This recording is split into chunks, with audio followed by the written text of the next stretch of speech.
मित्ता संवाद में आप सभी दर्शकों का स्वागत। इस शो के जरिए हम आपको समाज से जुड़े कुछ ऐसे विशिष्ट व्यक्तियों से रूबरू करवाते हैं जिन्होंने समाज के लिए अपना पूरा जीवन समर्पित कर लिया है। ऐसे एक व्यक्ति से मैं आपको आज मिलवाने वाला हूं, जो कि इस वक्त नागपुर के एडिशनल कलेक्टर हैं। जी हाँ, मैं बात कर रहा हूं मिस्टर पंजाब राव सोमेश्वर वानखेड़े सर से। सर, बहुत बहुत स्वागत आपका मित्ता संवाद में। Thank you Jayveen. Jayveen sir. Sir, जिस प्रकार से हम जानते हैं बहुत बड़ा कार्यकाल रहा है आपका, बहुत से सोशल मूवमेंट्स में आपने मदद की है, रिलीजियस मूवमेंट में आपका बहुत बड़ा सहयोग रहा है। मैं जानना चाहूँगा कि आपका बचपन कहाँ बीता, आपके पिता कहाँ से थे, उनकी कर्मभूमि कहाँ से थी? मैं तो बेसिकली विदर्भ का हूँ, अकोला ज़िले में, प्रॉपर अकोला में मैं बॉर्न एंड बॉटअप हुआ हूँ। मेरे पिताजी मूर्तिजापुर तालुका में एक छोटा सा देहात एक गांव है सिरसो, वहाँ के, और उन्होंने 7वीं क्लास पढ़ने के बाद अकोला शिफ्ट हुए हो और फिर अकोला में वो अपना पूरे फैमिली उन्होंने कंटिन्यू किया। सर, जिस प्रकार से आपने कहा कि आप विदर्भ के एक छोटे से गांव से थे, अकोला के पास नज़दीक थे, आपके पिता क्या करते थे सर, और कितने भाई बहन थे आप? आपकी माता जी क्या करती थी?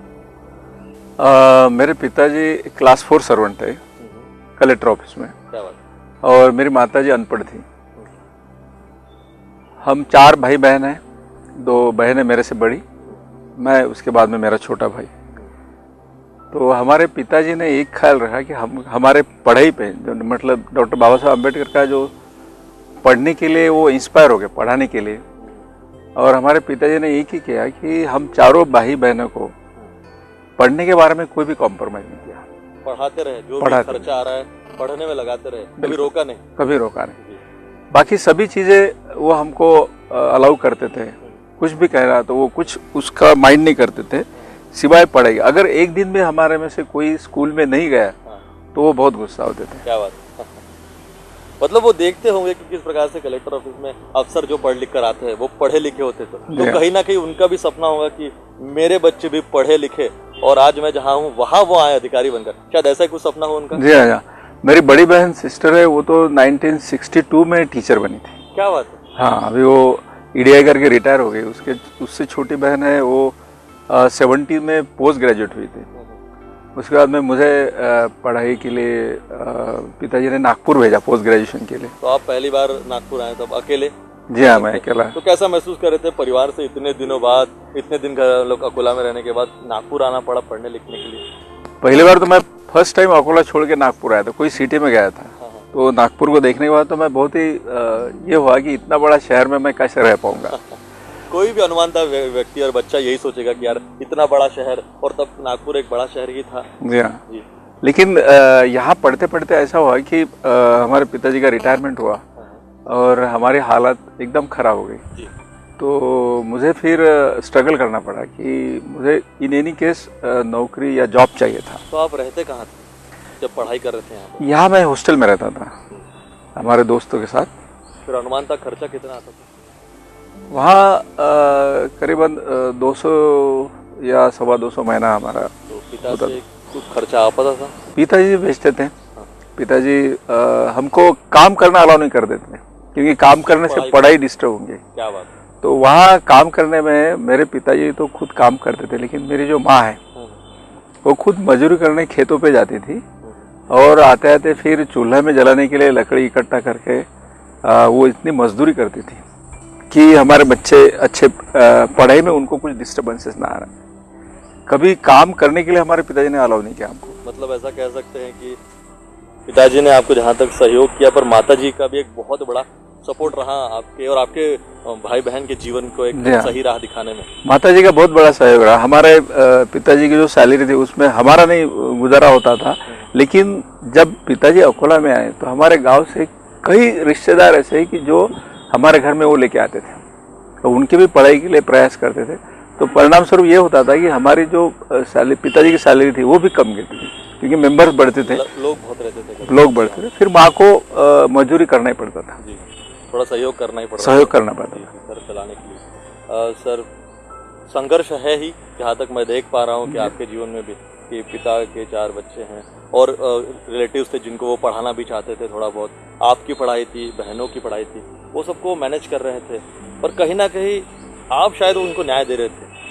आपको दिख रहा था कि मेरे पिता इतने मेहनत कर रहे हैं तो मुझे पढ़ना चाहिए, मुझे आगे बढ़ना जी चाहिए। हाँ। ये शायद आप उससे हटे नहीं अपने राहों से, आप विचलित नहीं हुए। एक इंसिडेंट ऐसा हुआ है कि मैं बहुत शरारती था लड़का था चारों में, क्योंकि दो बड़ी सिस्टर के बाद 12 साल के बाद घर में लड़का पैदा हुआ था। क्या बात। हाँ। तो नेचुरली मेरे बहुत मैं सबका लाड़ प्यार रहता हूँ। हाँ। लेकिन तो उसमें क्या होता है कि मैं बदमाश भी बहुत था, हाँ, हाँ। बहुत ही परेशानी मेरे माँ को करता था। तो फिर धूपकाले में मेरी माँ ने बोलती थी मेरे पिताजी को, इसको ऑफिस में लेके जाओ तुम, अच्छा, जहाँ वो काम कर तो वो that will be my turning point. मैं धूपकाले में जब पिताजी के ऑफिस में जाता था तो मैं देखता था कि मेरे पिताजी एक प्यून है, तो जिनको ऑफिस में सब लोगों का काम करना पड़ता था। तो मेरे जहन में फिर ये बात बड़ी कि मैं एक ऐसा अफसर बनूंगा कि फिर मैं देखूंगा कि मेरे पिताजी को यही ऑफिस में, कलेक्टर ऑफिस में, मैं अफसर क्यों नहीं बन सकता। ये मेरे जहन में उस समय बात। क्या बात। तो मैंने तो उस समय कुछ बताया नहीं। आपके दिल को छू गई थी। मैं देख रहा था कि मेरे पिताजी को कैसे लोग ऑर्डर करते हैं, कैसे काम करवाते हैं। तो मैंने तो कुछ डिस्क्लोज नहीं किया, वो बात बताई, लेकिन मेरे जहन में वो बात आई। लेकिन जैसा मैंने बताया कि परिस्थिति ऐसी हुई कि मुझे जॉब करना पड़ा। तो मैं फिर एमपीएससी यूपीएससी की तैयारी करने लगा। तो उस समय मुझे टाइम नहीं था, तो मैं एक बैंक में ज्वाइन हुआ क्लर्क करके। जी। कौन सी बैंक थी? Central bank of India. Central bank of India में। ये कौन से साल की बात है? यह है 78 की बात है, 1978 की बात है, जब आपको सेंट्रल बैंक ऑफ इंडिया में क्लर्क करके पोस्टिंग, पहली आपकी जो पहली पोस्टिंग कहाँ थी? जब मैं 21 साल का था। चलो, आप 21 साल के थे, कहाँ पोस्टिंग मिली पहले? पोस्टिंग मुझे ऐसी जगह मिली, एक ट्राइबल एरिया जिसको अभी नंदुरबार डिस्ट्रिक्ट बोलते हैं, उस समय धुलिया डिस्ट्रिक्ट था। दोंडाजा करके गांव था कि जहाँ खाने का भी पूरा हमका व्यवस्था नहीं थी। तो ऐसी जगह मुझे पोस्टिंग मिली। मैं 21 साल का था वहाँ। आपके पिता ने क्या कहा? क्योंकि आप नौकरी करते रहते, पढ़ना भी चाहते थे, उनका क्या रिएक्शन था? मेरे उस समय तो पिताजी को मैंने मनाया कि मुझे अभी नौकरी करना है। उनका तो रिएक्शन ये था कि तुम और पढ़ो। जी। कि मैं पीजी कर रहा था, तो बोले तुम्हारी पीजी कंप्लीट नहीं, तुम पढ़ो, तो घर का मैं देख लूंगा। लेकिन मुझे वो देखा नहीं जाता था। तो मैंने उनको बहुत ही कंपेल किया कि नहीं, मुझे अभी क्लर्क की नौकरी करना है, लेकिन मैं ऑफिसर बना के बताऊंगा, पढ़ूंगा, वो छोड़ूंगा नहीं जो राह मैंने पकड़ी। फिलहाल के लिए ये सब कर रहा हूँ, पर मैं पढ़ते रहूंगा। ये विश्वास आपने उनको दिलाया। मैंने उनको बताया। चलिए, बहुत अच्छी बात है। सर, उसी के साथ साथ आप पढ़ रहे थे, क्या घर में क्या परिस्थिति चल रही थी, और आपके मन का द्वंद हो रहा होगा कि यार क्लर्क तो मैं नहीं रहूंगा, मुझे तो कुछ और, मुझे तो आसमान छूना है, मुझे बस इस पिंजरे में नहीं रहना। तो कैसे आप मैनेज करते थे पढ़ाई और काम? वो बहुत बड़ी दिक्कत थी मेरे सामने, क्योंकि वो ब्रांच तो बहुत हेवी ब्रांच थी, काम ज़्यादा था। तो वहाँ एक सैलरी अकाउंट था, एक ही कॉलेज था, उनका सैलरी अकाउंट हमारा था। तो मैं प्रिंसिपल को मिला, मैं बोला आप मुझे आपकी जो लाइब्रेरी है वो थोड़ा लेट आवर्स में यूज़ करने के लिए दीजिए और कुछ किताबें दीजिए। तो उनको बहुत अच्छा लगा कि बैंक में काम करने वाला आदमी ये पूछता है, तो उन्होंने मुझे अलाउ कर दिया। तो हमारा 6 बजे तक, 6:30 बजे तक काम होता था, और उस समय कंप्यूटर्स नहीं थे, सब हाथ से कैलकुलेशन करना पड़ता, लिखा पड़ी करना पड़ता, रजिस्टर लेजर भरने पड़ते। शाम को विप्लव, मेरा जो दिमाग है ना, वो दिमाग पूरा खत्म होता, पूरा एग्जॉस्ट होता था, सारी एनर्जी लेवल जीरो हो जाती, सारी एनर्जी, क्योंकि दिन भर वो आंकड़े फिगर्स का काम रहता था। तो ऐसे मैंने 2-3 महीने गए। फिर मैंने सोचा कि मैं मतलब पढ़ाई कैसे करूंगा इसमें, अगर मैं एग्जॉस्ट होता हूँ, ऊर्जा कहाँ से लाऊंगा? ऊर्जा कुछ नहीं। लेकिन वो प्रेरणा जो मुझे डॉक्टर बाबा साहब अम्बेडकर ने मेरे पिताजी के थ्रू मिली थी, बस वो प्रेरणा थी कि मुझे एक एनर्जी मिली। देन आई डिसाइडेड कि मेरा एक प्लान मैंने किया। प्लानिंग किया टाइम का? जी। टाइम का प्लानिंग ऐसा ही किया है कि मैं रात को जल्दी सोता था और सुबह 4 बजे उठता था। अच्छा। हाँ। तो 4 बजे से 8 बजे तक पढ़ाई करता था, और 8 साढ़े 8 बजे के बाद फिर 10 बजे ऑफिस जाके। सैटरडे संडे हमारा जो होता था 1.5 दिन, हाफ सैटरडे, तो मेरे बैंक के जितने भी लोग थे वो एंटरटेनमेंट के लिए धुलिया या नंदुरबार पिक्चर देखने जाते थे, क्योंकि वहाँ हर सैटरडे वहाँ कोई साधन नहीं था। लेकिन मैं अकेला रूम पे बैठा था। क्या बात? मैं कभी सैटरडे संडे एक बार सिर्फ गया, उसके बाद मैं कभी गया नहीं, क्योंकि मेरे सामने ये था लक्ष्य कि मैं अगर सैटरडे संडे जाऊँ तो पढ़ाई कब करूँ। वही दिन मुझे मिलते थे। नौकरी में इमीडिएटली लगने के बाद छुट्टी भी नहीं मिलती थी। सही है। तो ऐसा मेरा एक प्लान था पढ़ाई का। तो एक्शन प्लान आपने तय कर लिया था जी, कि रात को जल्दी सोना है, सुबह जल्दी उठना है, पढ़ाई करनी है, काम को भी ध्यान देना है और सैटरडे संडे पूरी तरह यूटिलाइज करना है। तो ये फल प्राप्ति कब हुई? आपने बीज बो दिया था, मेहनत शुरू कर दी थी, तो पेड़ तो आ ही गया, फल प्राप्ति कब हुई? फल प्राप्ति के लिए मुझे इंतजार करना पड़ा जी, कितना समय लगा? क्योंकि मैं बताता हूँ कि फर्स्ट टाइम अगर मैं यूपीएससी में अपीयर हुआ तो डिस्क्वालीफाई हुआ। बाद में मैंने एमपीएससी क्वालिफाई करने का प्रयास किया, तो फर्स्ट अटेम्प्ट में मैं पूरा मतलब एकदम अनसक्सेसफुल रहा। अच्छा। क्योंकि मेरी तैयारी कुछ भी नहीं थी, लेकिन मुझे मेरी एक तैयारी की एक सीमा मालूम होगी कि मैं कहाँ हूँ। तो फिर मैंने सेकंड ईयर और जोर से पढ़ाई चालू की। सेकंड ईयर में मेरे पास लीव भी क्रिएट हुई थी। मैं जब भी अपनी रजा लेता था, छुट्टी लेता था, तो पढ़ाई के लिए लेता था। क्या बात? तो एक दिन घर जाके आना और फिर वो छुट्टी में अपनी पढ़ाई करना। ये दूसरी बात है कि सेकंड टाइम अगर मैं अपीयर हुआ तो सेकंड टाइम में भी मैं डिस्क्वालीफाई हुआ।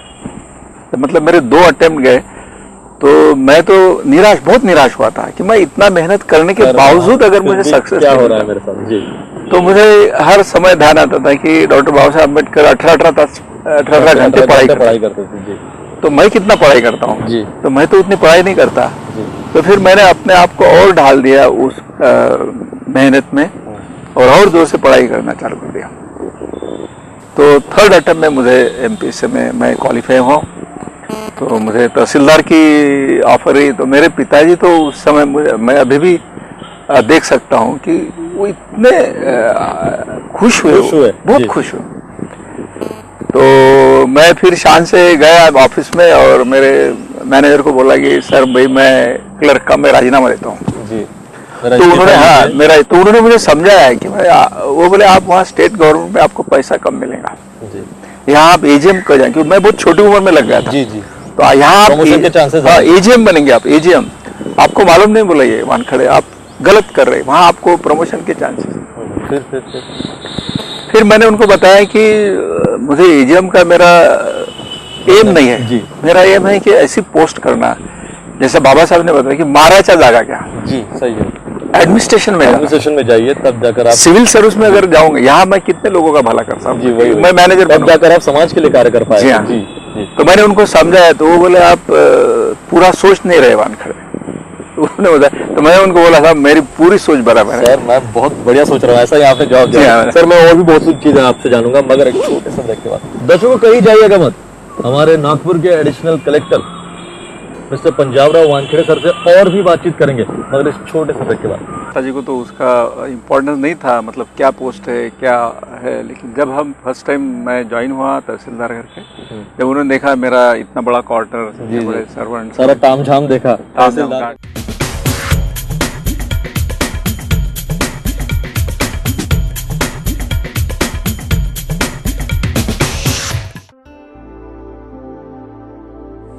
ब्रेक के बाद आप सभी दर्शकों का स्वागत मित्रता संवाद में।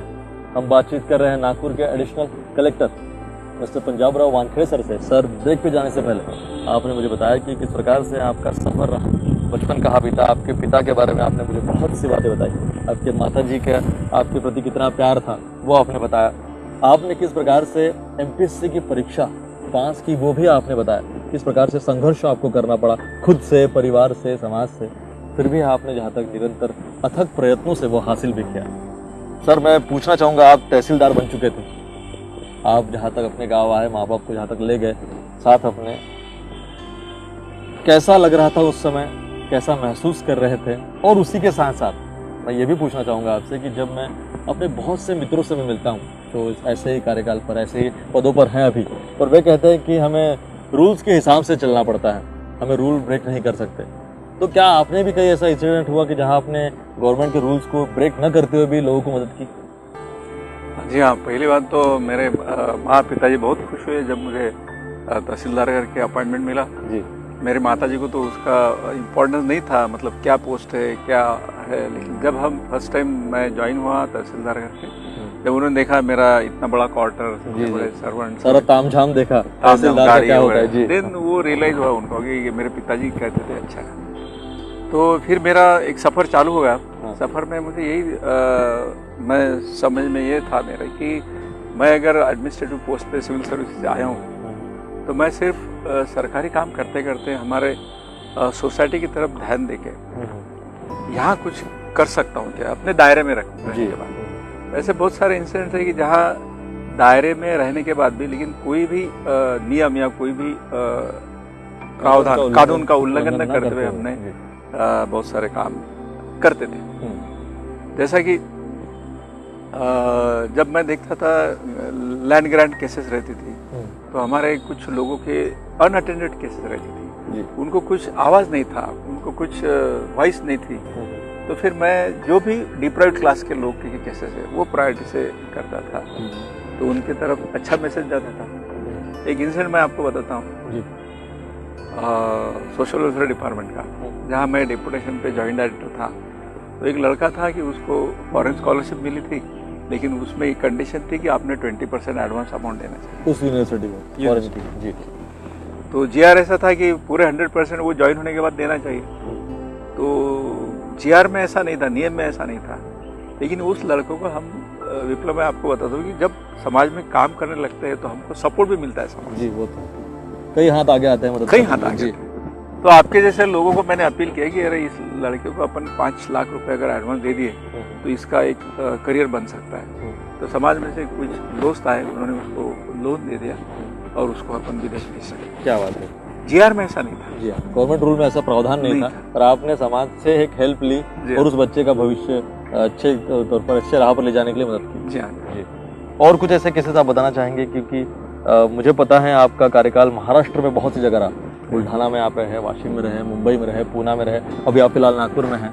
तो इन सब में आपने कुछ ऐसे दिल को छू जाने वाले ऐसे कुछ इंसिडेंट्स आप बताना चाहेंगे, लोगों से बताना चाहेंगे कि हाँ मैंने अपने पद पर रहकर ये भी किया जिसका मुझे आज गर्व है कि मैं ये कर पाया, कोई और रहता तो शायद इतना ध्यान नहीं दे पाता, पर मैंने किया, ऐसा कुछ? नहीं, ऐसे तो बहुत सारे इंसिडेंट्स है कि जिसमें हम सोसाइटी का ध्यान, समाज का ध्यान रखते हुए, समाज का हित रखते हुए काम किया जी। लेकिन एक बात मैं बहुत अच्छी तरह से आपको बताना चाहता हूँ कि जो गाइडेंस लड़कों को रहता है जी, तो वो पर्टिकुलर रूरल एरिया में लोगों को मालूम ही नहीं लड़कों के एमपीएससी क्या है, यूपीएससी। तो उसके बारे में हमने बहुत प्रयास किया है। जहाँ जहाँ हमने काम किया वहाँ लड़कों को इकट्ठा करके उनको कंप्यूटर एग्जाम के बारे में हमने अवेयर करवाया। तो उससे सपोर्ट लेके बहुत सारे लड़के आज सिविल सर्विस में आए, बहुत सारे लड़के आए कि जो अभी भी आके हमको मिलते हैं कि सर आपने उस समय जो गाइडेंस किया, जो हेल्प किया। जैसे कि करियर कंप्यूटर एग्जाम में जो किताबें, वो किताबें अवेलेबल नहीं थी जी, बहुत जगह आज भी अवेलेबल नहीं रहती जी। तो हमारा नेटवर्किंग ऐसा था कि हम जो हमारे दोस्त थे उनको बोल के वहाँ से किताबें मंगा देते, वो लड़के को प्रोवाइड करते। क्या बात सर, आपने एक बहुत बड़ा समय यशोदा पूना में भी कार्य किया है, वहाँ पर बच्चों को आपने पर्सनली अटेंड किया है, उनके कई प्रश्नों को आपने सुलझाया है, मदद की है उन्हें। कुछ ऐसा इंसिडेंस आप बताना चाहेंगे यशोदा पूना से?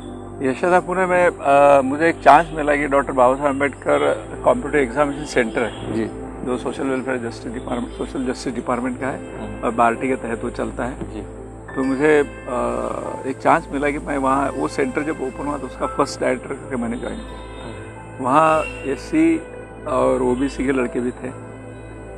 तो जो लड़के आते थे उसमें मैंने देखा कि सीरियसनेस बहुत उसमें कम नज़र आ रहा था, क्योंकि वहाँ स्टाइपेंड भी मिलता था जी, रहने की भी सुविधा थी, सब सुविधा थी और पैसा भी मिलता था। हाँ। तो पहली बार तो मैंने उनको मोटिवेट किया, मोटिवेट करने के बाद उनको एक टारगेट बताया कि भाई ये जो आपको मिल रहा है डॉक्टर बाबा साहब अम्बेडकर की वजह से मिल रहा है जी। तो ये इसलिए ये सेंटर ओपन किया है बार्टी ने, सोशल जस्टिस डिपार्टमेंट ने, कि आप में से भी कुछ अफसर बने, एडमिनिस्ट्रेटर बने, जो डिप्राइव्ड क्लास से आए और आगे चल के समाज के लिए आपको काम करना है जी। तो एक कालीचरण खरतड़े करते हैं जो अभी आंध्र प्रदेश में आए जी, आंध्र प्रदेश में, वो एक बार मेरे पास आए और बोले सर मेरा हॉबी मैंने लिखा है, जो यूपीएससी क्वालिफाई किया था उन्होंने, हॉबीज लिखने पड़े। हाँ, हॉबीज लिखा। बोले मैंने गजल, हाँ गजल मैं सुनता हूँ, तो मेरे पास अभी कोई भी गजल की कैसेट भी नहीं है, कुछ भी नहीं है, तो मैं कैसा करता हूँ, मुझे याद भी नहीं कुछ। अगर मुझे ये बारे में क्वेश्चन हुआ तो कोई रूल में ऐसा नहीं था कि मैंने कुछ गजल के कैसेट्स खरीद करके उनको देना चाहिए, लेकिन हमने ऐसा किया कि उस गजल के कैसेट्स का एक बंडल परचेस करके उसको दे दिया। क्या बात है, अभी तो सुनो। पर आपको ये लग रहा होगा कि यार ये बंदा इंटरव्यू क्रैक कर सकते क्रैक हैं, कर तभी आपने वो किया होगा, Yeah. अगर मैं गलत नहीं हूँ तो। बिल्कुल बिल्कुल जी, इतना कॉन्फिडेंस आपको भी होगा। हाँ, यूपीएससी मेन क्वालिफाई किया था उसने। जी। तो ये ऐसी बात है, छोटी छोटी बातें, बहुत सारे लड़कों को सपोर्ट करना, मॉरली सपोर्ट बहुत जरूरत होती है। तो सर बहुत अच्छा कार्यकाल रहा है आपका, मतलब ऐसा कह सकते हैं कि उस पद पर पहुंचकर भी आपने कोशिश की कि आपके जैसे भी कई और व्यक्ति बने, कई और लड़के आए, चाहे वो किसी भी समाज से आए, पर वो आए जिससे कि वो अपने माँ बाप का सपना साकार कर पाए। क्या यही आपके मन में था? ये है कि आजकल के युवकों को अगर आपको कुछ गाइडेंस देना है तो आपके गाइडेंस देते समय आपके एक्शन में से, आपके आचरण में से वो दिखना चाहिए। वो हमारा प्रयास रहा जी। और सर मैं आज देख पाता हूँ कि कई लोग अपने में ही गुम रहते हैं, अगर वो कहे किसी भी पद पर पहुँचते हैं, मेरा घर, मेरी नौकरी, मैं बस, और मेरा परिवार, और कहीं नहीं। ना वो सामाजिक चीज़ों में आते हैं, ना राजकीय इसमें, ना फिर रिलीजियस इसमें आते हैं, बस इसी में वो जहाँ तक उनका पूरा जीवन निकल जाता है, फिर शायद वो बुढ़ापे में पता नहीं क्या कर पाते, नहीं कर पाते। पर आप इससे हटकर आपने काम किया, आपने कई सामाजिक आंदोलनों में जहाँ तक कह सकते हैं कि अपना एक इनडायरेक्ट सपोर्ट आप देते रहे, इस बारे में आप कुछ बताना चाहेंगे? यशोदा में एक जोशाबा करके चळवळ, जब ये मूवमेंट चालू की थी आदरणीय रत्नाकर गायकवाड़ साहब, हाँ, तो उसमें ट्रेनिंग पार्ट था लोगों को ट्रेनिंग देने का, तो उसमें हमने बहुत सारा इन्वॉल्वमेंट किया।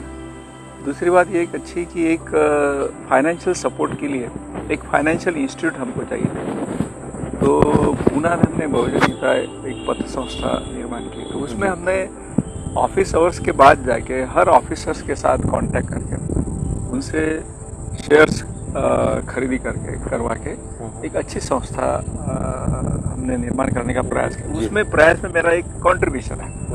अभी ऐसा है कि ये फाइनेंशियल इंस्टीट्यूट इसलिए कि उससे हमारे समाज के जो भी नीडी पर्सन है उनको फाइनेंशियल सपोर्ट देने के लिए ऐसी संस्था हमने वहाँ निर्माण किया। अभी भी वो कार्यरत है? अभी भी कार्यरत, उसको A grade, continuous A grade. क्या बात है, कितने लोग जुड़े हुए हैं उनसे?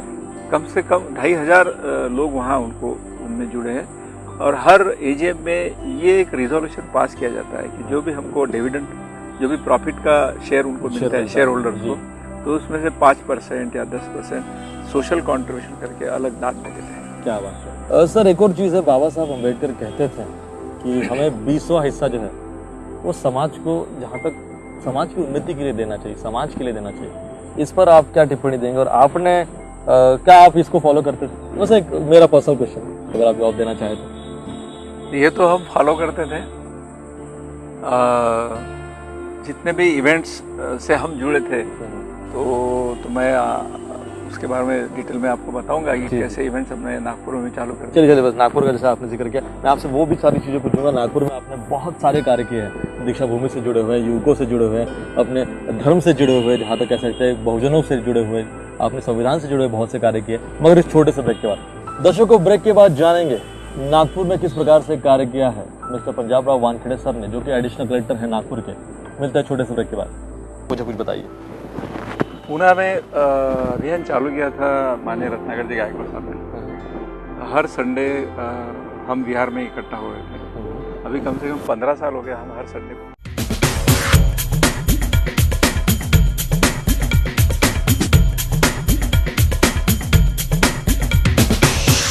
ब्रेक के बाद फिर से एक बार आप सभी दर्शकों का स्वागत मेहता संवाद में। हम बातचीत कर रहे हैं नागपुर के additional collector mister Panjab Rao Wankhede sir से। सर ब्रेक पे जाने से पहले आपने मुझे बताया कि किस प्रकार से महाराष्ट्र भर में आपने काम किया, सोशल वर्क भी किया, कई प्रकार से कह सकते हैं कई लोगों को मदद की अपने कार्यकाल में। पर सर नागपुर के बारे में पूछने से पहले मैं आपको पूछना चाहूँगा, पूना में आपने एक बहुत ही अच्छा अभियान शुरू करा था बिहारों से जुड़ा हुआ, उस बारे में मुझे कुछ बताइए। पूना में अभियान चालू किया था माननीय रत्नाकर जी गायकवाड़ साहब ने। हर संडे हम बिहार में इकट्ठा हुए थे। अभी कम से कम 15 साल हो गए हम हर संडे पूना में फैमिली से इकट्ठा होते हैं। क्या कितने परिवार जुड़ते हैं वहाँ? कम से कम 30-35 परिवार है एक बिहार में आते हैं। लेकिन वहाँ बिहार में आके सिर्फ वंदना करना ये हमारा मकसद नहीं है जी। बिहार में तो एक तो धम्म देशना होती है, उसके बाद में जैसा डॉक्टर बाबा साहब अम्बेडकर ने बताया कि सामाजिक उत्थानों का केंद्र अगर बनना चाहिए, सांस्कृतिक और सामाजिक उत्थान का केंद्र होना चाहिए, तो वहाँ हम एक्टिविटीज करते हैं, उसमें हम युवकों को इन्वॉल्व करते हैं। हमने हमारे नालंदा बुद्ध विहार पूना में स्पोकन इंग्लिश का क्लास भी चालू किया। क्या बात है सर। बहुत अच्छी युवकों बात। को हमने वहाँ जुड़वाया। मतलब एक पहल कह सकते हैं कि विहारों को सिर्फ पूजा का मात्र स्थान न रखते हुए भी आप वहाँ पर महिलाओं के लिए कार्य कर सकते हैं, आप वहाँ पर बचत घर चला सकते हैं, युवकों को बिजनेस के प्रशिक्षण केंद्र दे सकते हैं, स्पीकिंग इंग्लिश क्लास से जैसा आपने कराया वैसा, छोटे बच्चों को भी उनके कला गुणों को विकसित करने के लिए आप वहाँ पर एक केंद्र चला सकते हैं। बहुत अच्छी पहल आपने की।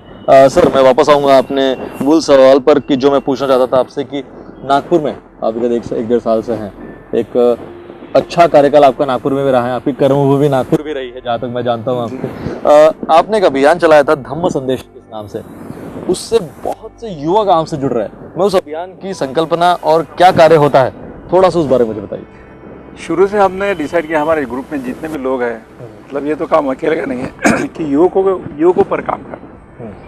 तो जब हम दीक्षा भूमि में आते हैं तो देखते हैं कि लाखों लोग यहाँ आते हैं। तो लाखों लोग आने के बाद इतनी श्रद्धा से यहाँ दीक्षा भूमि पर आते हैं, तो हमारे मन में एक बात है कि इनको हम कुछ मैसेज दे सकते हैं क्या, नंबर 1।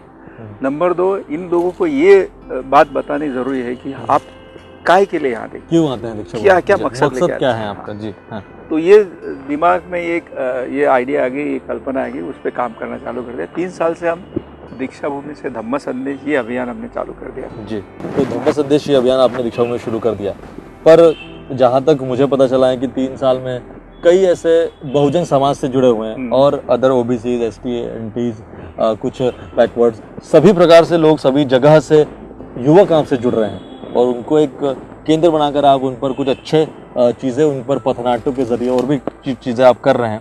मुझे उस बारे में बताइए कुछ, क्योंकि वो बहुत अच्छा, मैं जहाँ तक जरिया समझ रहा हूँ कि आप धर्म प्रसार के लिए आप कर रहे हैं। सबसे पहली बात तो ये दीक्षा भूमि से धम्म संदेश अभियान लोगों को रियलाइज करना है कि आप डॉक्टर बाबा साहब अम्बेडकर की पूजा करने मत आओ यहाँ जी। तो ये संदेश देने के लिए हमने यहाँ के डॉक्टर प्रदीप आगलावे सर जो HOD है डॉक्टर अम्बेडकर थॉट डिपार्टमेंट के, उनसे जब हम रूबरू हुए तो उन्होंने फिर डॉक्टर अम्बेडकर थॉट के जरिए हम पूरे कॉलेज की तरफ गए। कम से कम 20-25 कॉलेज को हम अप्रोच किए और हमने उनको बोला कि हमको दीक्षा भूमि पर धम्म चक्र प्रवर्तन दिन में काम करने के लिए वॉलंटियर्स चाहिए, लड़कों लड़के कोई भी जात के जी। हमने उसको कुछ बैरियर जात का नहीं रखा। तो एक नोटिस प्रिंसिपल साहब ने डिक्लेयर कर दिया, निकला है। तो हमको बहुत अच्छा रिस्पांस मिला, उसमें सभी जाति के लड़के आए। क्या बात। तो कितने अनुमान था वॉलंटियर्स आपके साथ जुड़े हैं इस साल? हम फर्स्ट ईयर थे हम तो 500-800 कर रहे थे, लेकिन फर्स्ट ईयर हमको 1200 लड़के ज्वाइन हुए।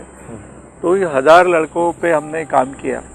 तो इनको हम कॉलेज में जाके उनको बताते थे कि आपको क्या करना है जी। तो हमने 3 माध्यम लोगों को तरफ बाबा साहब का मैसेज देने के लिए जी अपनाए। तो उसमें पहला माध्यम है स्ट्रीट प्ले का, स्ट्रीट प्ले, पथनाट्य जो कहते हैं जी। तो इस पथनाट्य में लड़कों की तरफ से हम मैसेज देते हैं। सबसे पहला जो कैचलाइन है इस धम्म संदेश अभियान की कि उसमें हमने लिखा है, जो हम 1 लाख कार्ड्स बांटते हैं लोगों को, जिसमें बाबा साहब के विचार लिखे। तो उसमें एक कैचलाइन ऐसी है कि दीक्षा भूमि यह है हमारा प्रेरणा स्थान जी, हम इसको नहीं बनाएंगे तीर्थ स्थान। क्या बात है। हाँ। तो दीक्षा भूमि हमारा तीर्थ स्थान नहीं है जी। तो हमारे लड़कों को हम ये बताते हैं कि तुम लोगों को पूछो कि आप यहाँ किस लिए आते हैं। तो जब ये लड़के पूछते हैं लोगों को, तो लोग बोलते हैं ये कैसा सवाल करते हैं आप जी, ये क्या सवाल है, हम किस लिए आते हैं पूछने का? अरे हम डॉक्टर बाबा साहब को अभिवादन करने आते हैं। तो फिर दूसरा सवाल लड़के बोलते हैं कि पूछते हैं उनको कि अभिवादन करना मतलब क्या है? पाँव पड़ना, पूजा करना। इतनी बड़ी लंबी कतार यहाँ आप खड़ी करते हैं, ये कतार में आप आते हैं। तो ऐसे कतार तो कई समाज के दूसरे मंदिरों और मस्जिद में भी होती है। तो वो कतार में जो लोग खड़े रहते हैं उसमें और आप में क्या फ़र्क है? ये सवाल लड़के को हम पूछने के लिए प्रवृत्त करते हैं। तो बहुत इसमें इंटरेस्टिंग पॉइंट ये है कि लड़कों भी पूछते हैं कि सर काय के लिए आते हैं फिर जी। वो जो सवाल हम चाहते हैं लोगों में जाए, वो उन वॉलंटियर्स में भी जा रहा है। चलिए अच्छी बात। हाँ। तो फिर हम उनको जो रिप्लाई बताते हैं लड़कों को कि आप यहाँ आते हैं तो बाबा साहब ने तो बताया कि मेरी पूजा मत करो। तो आप सिर्फ पूजा करने नहीं आते, तो यहाँ से आप कुछ प्रेरणा लेके जाना चाहिए जी, कुछ ऊर्जा लेके जाना चाहिए और कुछ डिटर्मिनेशन करना चाहिए कि मैं आज से कुछ करूँगा, संकल्प लेने के लिए। तो सर ऐसा एक कह सकते हैं कि जब आप जवान होते हैं, तरुण कैसा जिसे कहते हैं, युवा होते हैं, उस वक्त ही अगर आपके जीवन में परिवर्तन आता है तो शायद आप एक सही राह पर जाते हैं। तो शायद आप उनको भी सोचने में मजबूर कर रहे हैं कि वो अगर भटक रहे हैं तो बाबा साहब की तरह आप पढ़े लिखे और आगे बढ़े, ऐसा ही कुछ, और संविधान का पालन करें, ऐसा ही कुछ। जी हाँ जी हाँ। सबसे पहली बात तो ये अभियान का उद्देश्य ऐसा है कि युवाओं के मन में बाबा साहब के विचार हमको डालना चाहिए। जी जी। तो उनके तरफ अगर हम विचार देने का उनको प्रयास कर दे तो आज के युवा मार्गदर्शन पर शिविर पे नहीं आते, भाषणों के लिए नहीं आते हैं, या पढ़ते भी कम है। तो इसलिए हमने ये 3 जरिए ऐसे रखे। एक तो हमने स्ट्रीट प्ले किया, पथनाट्य किया। सब युवाओं को हम एक टी-शर्ट देते हैं जिसमें लिखा रहता है कि दीक्षा भूमि से धम्म संदेश। मुझे बहुत अच्छा लगता है आपको बताने में कि आपकी आवाज इंडिया टीम ने सब कवर किया है। तो दीक्षा भूमि से धम्म संदेश ये टी-शर्ट देते हैं। पथनाट्य के जरिए ये लोगों को बताते हैं कि यहाँ आने का मकसद क्या होना चाहिए।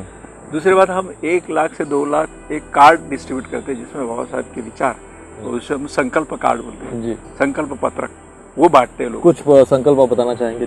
जैसे कि हम बोलते हैं कि अगर आप यहाँ आए दीक्षा भूमि में तो आप ये संकल्प कीजिए कि अगर आपको दारू पीने की आदत है, सिगरेट पीने की आदत है, तंबाकू खाने की आदत है, तो आप ये संकल्प करके जाइए दीक्षा भूमि से कि आज से मैं ये छोड़ के जाऊंगा, सारे व्यसनों को छोड़ दूंगा। मैं आज से ये संकल्प करूंगा कि जो बिसा हुआ पार्ट बाबा साहब ने बताया, मतलब उसका 5% होता है, तो मैं 5% हिस्सा मेरे कमाई का आज से समाज को दान देने के लिए प्रयास करूंगा। क्या बात। मैं ये संकल्प करूंगा कि मेरे पूरे बच्चे को मैं उच्च शिक्षा दूंगा।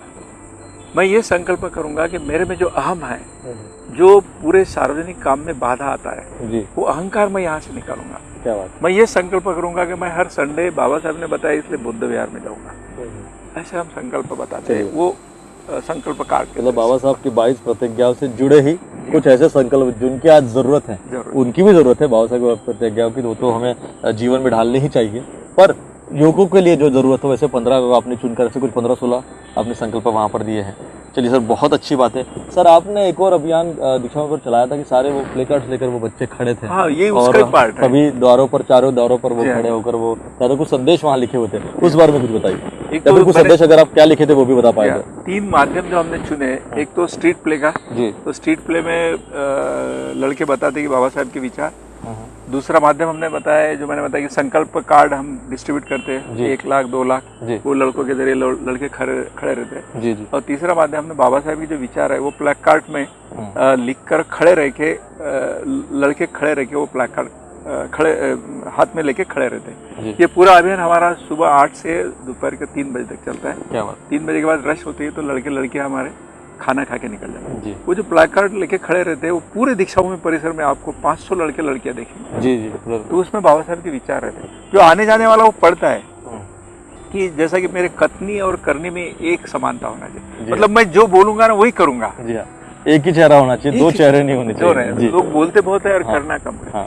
मैं ये ऐसा रहता है कि मैं आज से बाबा साहब के विचारों का पालन करूंगा। जैसा कि मैं, जो बाबा साहब ने 10वीं प्रतिनिधि दी कि मैं समता स्थापित करने का प्रयास करूंगा जी। तो इसका मतलब क्या है? तो हम लोगों को ये प्लैक कार्ड के जरिए बताइए कि हमको समता स्थापित करना है, मतलब क्या करना है।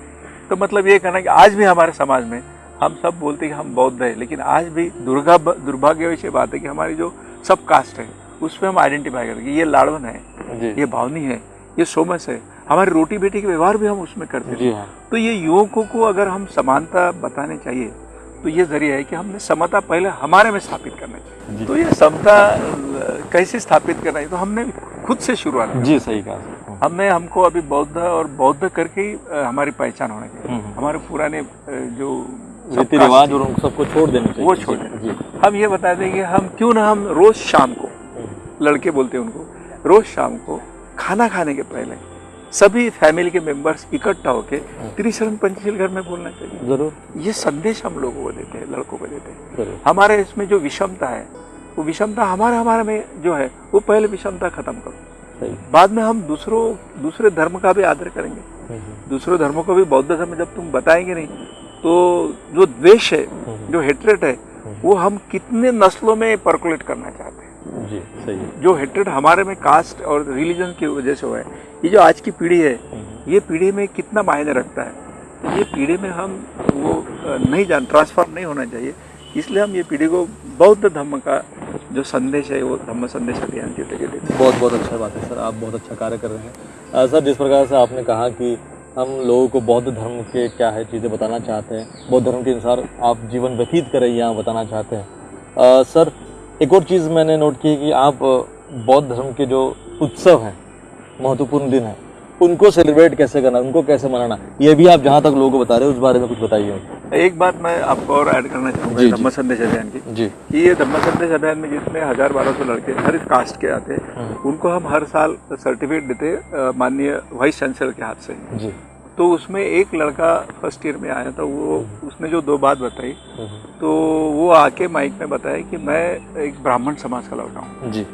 और उसने जो बात बताई ना, मैं आपको आपकी आवाज़ इंडिया की तरफ से जरिए बताना चाहता हूँ जी। तो उसने बताया कि जब मैंने ये संदेश में कंट्रीब्यूट किया, सहभागी हुआ हूँ, जब मुझे इन्होंने बताया कि ये पंचशील, दारू नहीं पीना, झूठ नहीं बोलना, हिंसा नहीं करना, तो मैंने मेरे पिताजी को पूछा है कि ये जो पंचशील, ये तो बौद्ध धर्म का कैसा हो सकता है, ये तो हर मानव जाति के लिए लागू होता है जी जी। तो ये जो संदेश हमारा था, जो मकसद था, जो उद्देश्य था कि बौद्ध धर्म के विचार दूसरे लोगों में भी जाना चाहिए, वो हम कुछ हद तक सक्सेस हुए। एक लड़की बताई, उसने आके बताया कि हम जब फीडबैक पूछा उनको, तो उसने आके बताया कि मैं ऐसा संकल्प करती हूँ कि जिस दिन मुझे नौकरी लगी उस दिन पहली तनख्वाह से मैं 5% मेरा समाज के प्रति। क्या बात, बहुत बहुत बढ़िया। ये मैसेज हम युवाओं को देना चाहिए। मतलब कह सकते हैं कि ऐसा जरूरी नहीं है कि आप बौद्ध धर्म के नाम से ही करें, पर वो विचार भी पहुंच जाए तो भी बुद्ध का विजय है, तो भी बाबा साहब का विजय है, ऐसा कह सकते हैं। और युवकों को देना चाहिए, युवकों को देना चाहिए। युवक ही देश के निर्माता है भविष्य के। अगर वही जहाँ तक ऐसी सकारात्मक सोच लेकर आगे बढ़ते हैं, जहाँ तक भारत जल्दी ही एक मजबूत देश बनकर उभरेगा। क्या आप ये सोचते हैं? अगर बौद्ध धर्म का सही माने इस ढंग से अगर प्रचार प्रसार हुआ जी, युवकों को, हमने उसको एक सीमित दायरे में रखा है जी, बौद्ध धर्म हम तक ही रखा है, हमारे बुद्ध है, हमारे बाबा साहब, ऐसे ही हमारी सोच है जी। तो ये हम लड़कों को बताना चाहते हैं कि ये बौद्ध धर्म क्या है, बाबा साहब के जो विचार है, बाबा साहब समता क्यों स्थापित करना चाहिए जी जी, समानता मतलब क्या है, ये लड़कों को हम बताने का प्रयास करें। जरूर सर, समता की आपने बात की, इस बार आपका विषय समता पर था इस धम्म चक्र पर्व पर। इस साल क्या रहने वाला है विषय, और इस साल हमें क्या नई चीजें आपके धम्म संदेश के जो आपके अभियान से जुड़े हैं, आपके प्रवक्ता क्या इस बार नया लेकर आ रहे हैं? हम एक कोर टीम है, हाँ। हम कोर टीम में एक सुझाव नाम लेना चाहेंगे आप आपके टीम के? जी हाँ, डॉक्टर सुनील तलवारे साहब है, आपके आवाज इंडिया के अमन कांबड़े भी है उसमें, डॉक्टर प्रदीप आगलावे है, और अम्बेडकर थॉट डिपार्टमेंट के लोग हैं। मैं जहाँ काम करता था महाराष्ट्र जीवन प्राधिकरण में, वहाँ के राजेश हाड़के और बहुत सारे महाराष्ट्र जीवन प्राधिकरण के अधिकारी यहाँ हैं। यहाँ के प्राध्यापक प्रशांत तांबे हैं जी, जो लड़कों को कोऑर्डिनेट करते हैं, और पूरे समाज कार्य महाविद्यालय जो यहाँ है उसके पूरे प्राचार्य तिरपुड़े कॉलेज के डॉक्टर पाटिल है, ये कॉलेज के प्रिंसिपल भी उसमें इन्वॉल्व है।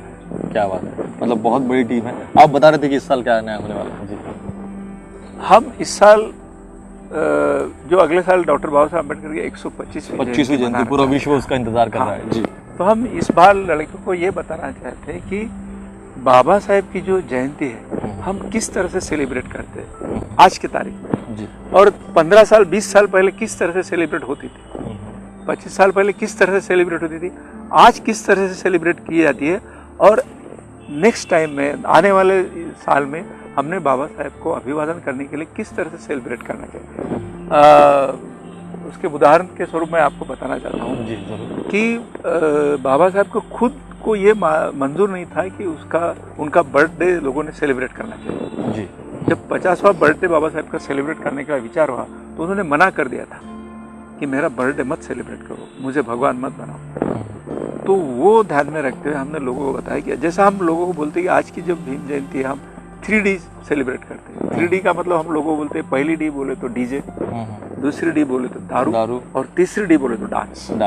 ये तो होता ही है सर। तो ये 3D जो सेलिब्रेशन है, ये 3D सेलिब्रेशन हमारे युवा करते हैं, तो ये कतई बाबा साहब को मान्य नहीं करते। ये मैसेज देने का हम प्रयास करने वाले हैं, तो हम उनको ऑप्शन देने वाले हैं इस धम्म संदेश अभियान से कि किस तरह से हम हमारी जयंती सेलिब्रेट कर सकते हैं।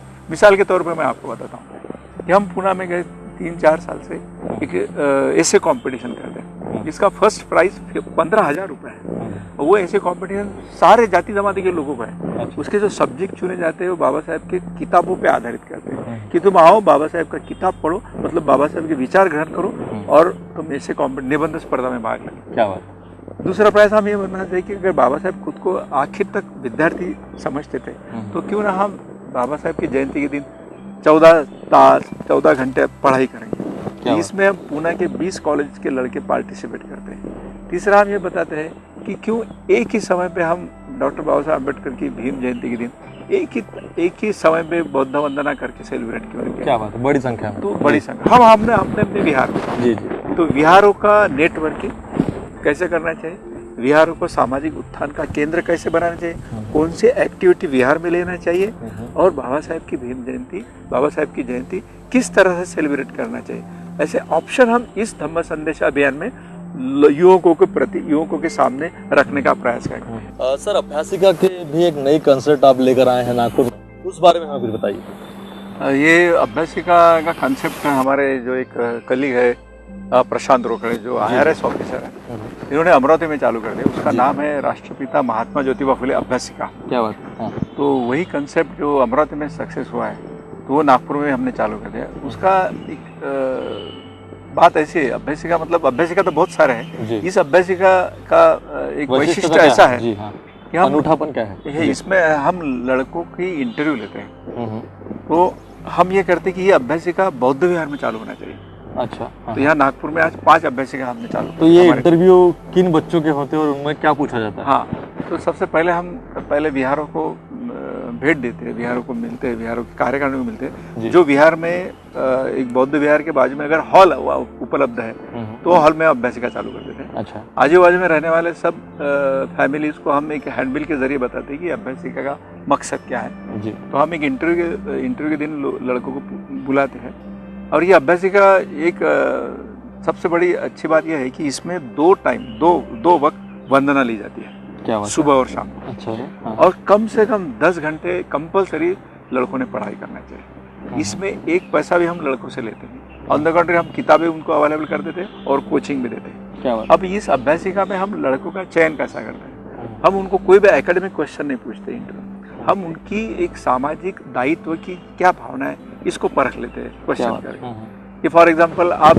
पिछले 14 अप्रैल में कहाँ थे, ये क्वेश्चन हम लड़कों को पूछते हैं। अच्छा। तो जो लड़के, ये अभ्यासिका का मकसद उनको नौकरी दिलवाना नहीं है, ये अभ्यासिका का मतलब है कि ये अभ्यासिका में स्टडी करके ऐसे लड़कों को नौकरी मिलना चाहिए जिनके मन में अपने समाज के प्रति दायित्व की भावना निर्माण हो। क्या बात है। जिनमें वो करुणा भाव हो, समाज के प्रति काम करने की भाव आए, वही बच्चों को आप मदद करते हैं। ये सब गरीब लड़के लड़कियाँ ऐसे। अभी मैं बहुत गर्व से कह सकता हूँ कि हमारे नागपुर में 5 लड़कों को बैंक में प्रोबेशन ऑफिसर्स और 10 लड़कों को क्लरिकल के पोस्ट मिले। क्या बात है, मतलब अभ्यासिका से जुड़े हुए बच्चों को। जी हाँ, बहुत अच्छी बात है, बहुत अच्छी बात है। इसमें एक हमारी एक टीम है जिसका मैं नाम बहादुर साहब है जी, बहादुर साहब सुपर इंजीनियर है, एमके साहब रिटायर्ड इंजीनियर है, प्रशांत रोकड़े तो पायनियर है इस कंसेप्ट के जी, और डॉक्टर समील तलवारे साहब है।